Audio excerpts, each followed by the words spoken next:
The Montreal Canadiens are in Colorado facing off against the league's best team. Montreal's on a 3-game winning streak. Colorado just lost after a long winning streak. 10 games, I think. Can Montreal feed Colorado their second loss in a row? Let's talk about it.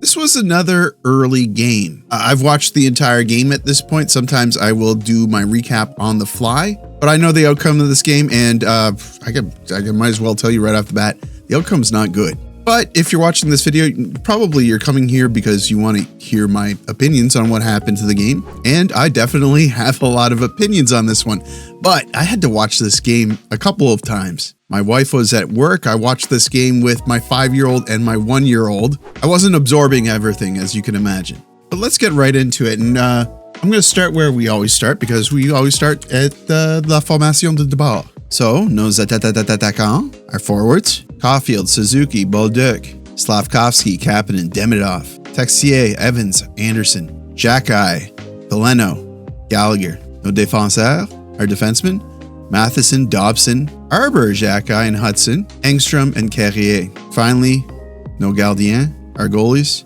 Dobesh is starting tonight. He is the sacrificial lamb, and Montembeault will sit on the bench. Spoilers, all day, I guess. So Jaden Struble is out with an upper body injury. There's a clip earlier in the day of him playing sewer ball, so I don't think it's a serious upper body injury, unless he got it while he was playing sewer ball or getting ready to jump on the ice. Either way, Xhekaj moves up with Hutson. Actually, I don't think he played very much with Hutson at all. He played mostly with Carrier. I think that's right. You know, he was mostly invisible, which is probably a credit to him. But Carrier finished -3 on the night, and I think Xhekaj finished -2. Hutson finished -1. Engstrom finished even. And Engstrom played like 14 minutes tonight. So did Arbor. Anyway, the game's starting. You're hoping that Juraj Slavkovsky can continue his success being a player that looks like he could be the engine for a line. You're hoping that Dobesh doesn't get lit up too much because, again, the confidence issues are scary. But I'm sure they're going into this game realizing that they're playing against the best team in the league, and they're kind of on fire right now. The Avs have some injuries. They're not like insignificant injuries either. Val Nichushkin, O'Connor, I think. And there's someone else that is injured. I can't remember who it is, but they're also a pretty important individual on the team. The thing is, the injuries on the Montreal Canadiens are like players you really hope were going to show up this season. And Alex Newhook actually does really hurt losing, especially when you're playing the Avalanche, which is his former team. You're hoping that he gets a gimme goal against his former team, which seems to happen around the league. It's not just to us. So they drop the puck on this one before the 2-minute mark. Evans gets a great opportunity, but weak shot. He had time here. He should have lined this up better. Now we see Brock Nelson clipping Bolduc, and I want you to check this out. Bolduc gets clipped here. Does he even react to it? No, he doesn't. One of the officials notices that he gets clipped and a penalty is called. He doesn't fling his head backwards. He doesn't fall onto the ice like he's been gravely injured. He continues the play and, plays on. I like that. So the Montreal Canadiens are going on the power play, and what a power play.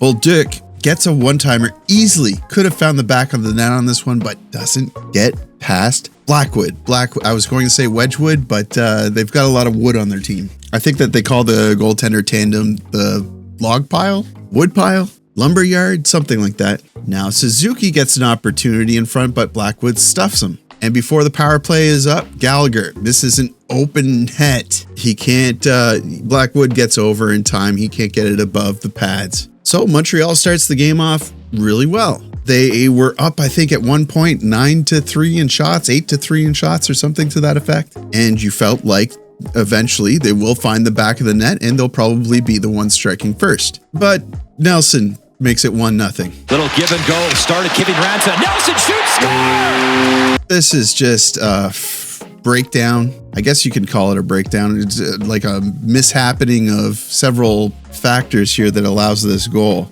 First of all, Carrier is finding a guy on Arbor Xhekaj's side here. There's confusion. There's definitely confusion.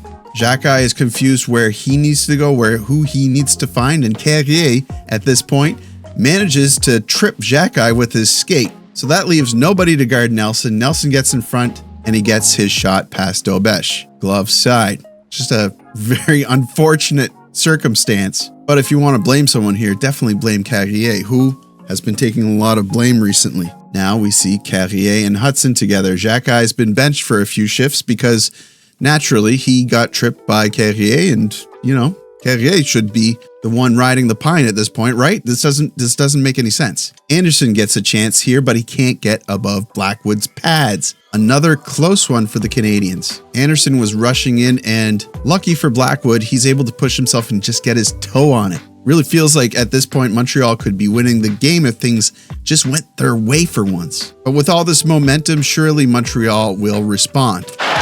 Ross Colton, burst of speed, cutting in, lost the puck, drops it back, and is it in? If so, Nelson's got his second of the period. And 2-0 for the Avalanche. Okay, so this was called a goal on the ice. Right away, mind you, it was called a goal. They figured this is very strongly a goal. It's at this point that I open up the NHL app and check who's officiating this game. And wouldn't you know it, it's Garrett Rank. Garrett Rank was the referee who officiated the Edmonton game that was completely a snafu. So we watched the replay back. Martin St. Louis decides whether or not he wants to challenge this. And to me, this looks like 50-50. If the officials called for a review and they watched it back, they would see that Landeskog is the one that initiates contact with Dobesh, and the contact is what causes the goal. But Josh Anderson is also in contact with Landeskog. So I'm thinking a tie goes to the runner. Don't challenge this, because unless there is a beyond reason of a doubt that this is definitely not goaltender interference, or I should say that it is goaltender interference, they're not going to call this one back.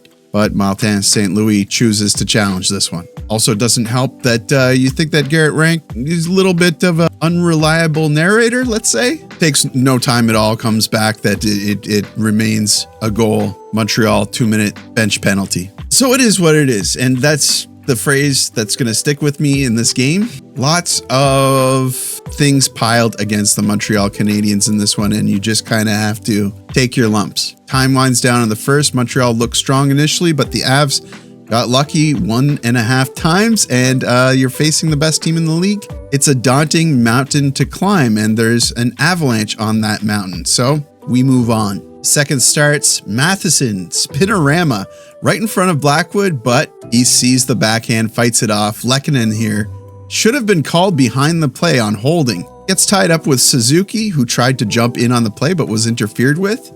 Definite miss by the officials here. And the very next play, I believe. official. Reshot off the draw, score! Burns makes it 3-0 off the draw. Should have never happened. This should have been on a Montreal power play at this point, but again, it is what it is. Now, the Avalanche are going to make it 4-0. Oh, Nelson shoots and he missed one. Rebound behind the net.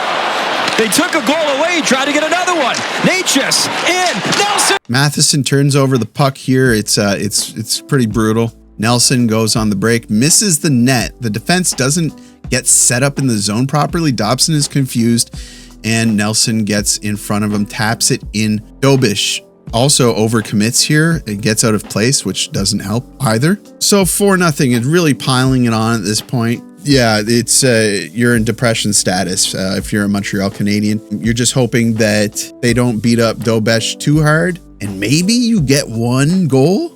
Demidov dropping it back. Spin around to Slavkovsky. Cutting it across. Score! What a passing play! Ivan Demidov, 4-1.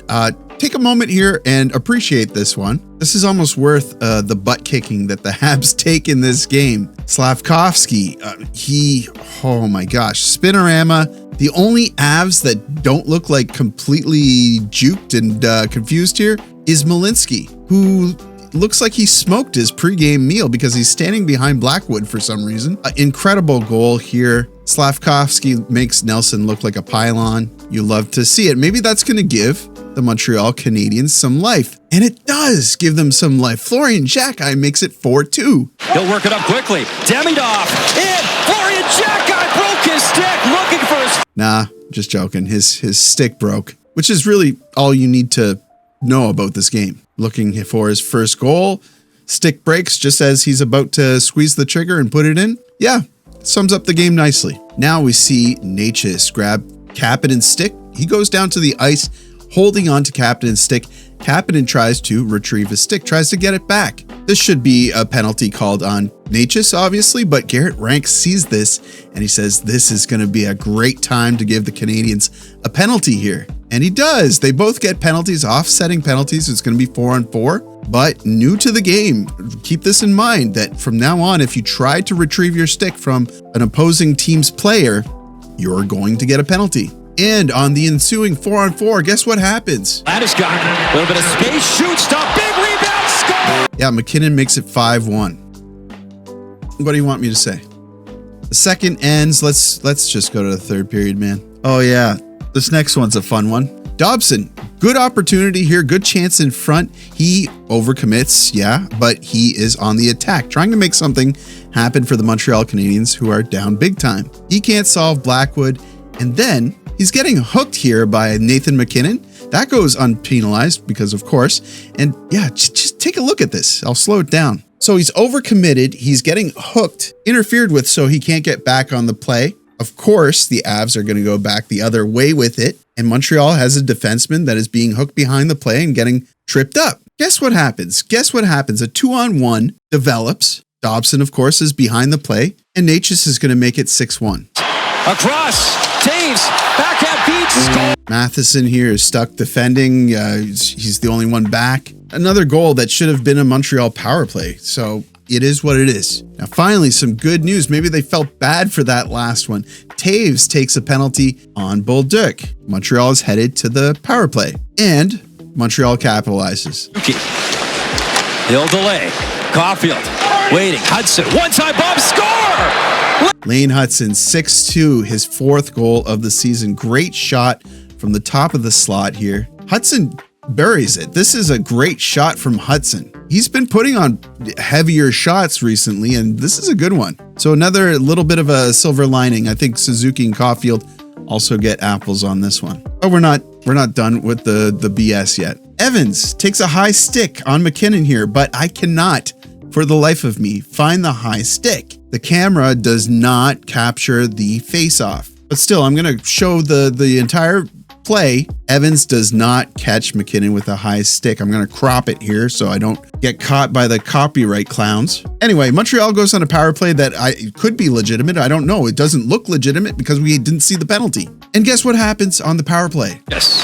Hands it off. MacKinnon shoots, deflected, score! 7-2 for Colorado, tipped in front on the power play. I wish I knew why there was a power play, but like I said, it is what it is. Garrett Rank is officiating this game, so it is what it is. As the game is winding down, Dobesh is making big saves, standing on top of his head, all that good stuff. I wish he would have made 7 other big saves. But honestly, he didn't play that bad of a game. He just got hung out to dry quite often. Anyway, let's finish off this video. It is what it is. Again, before the end of the game, Montreal has sustained zone time. They're making Colorado look like they're being played with a little bit, which reminds you that this game started pretty good for the Montreal Canadiens, and then it just became a mess of dookie. That's going to end it 7-2 for the Colorado Avalanche. Another garbage game. Just throw this one away. Don't think about it too much. I hope that Dobesh doesn't take this very hard on himself, but at least they kept Dobesh in net all night because Montembeault would have been lit up as well. This was just a ridiculous game, a real dog's dinner, and I now am on high alert for Garrett Rank games. That's going to do it for me, guys. Thank you so much for watching. Thank you so much for your support. You know what to do. Hit that like button. Helps me out with search results and all that. Subscribe if you're not already a subscriber. I'd love to have you. And as always, I will see you down in the comments.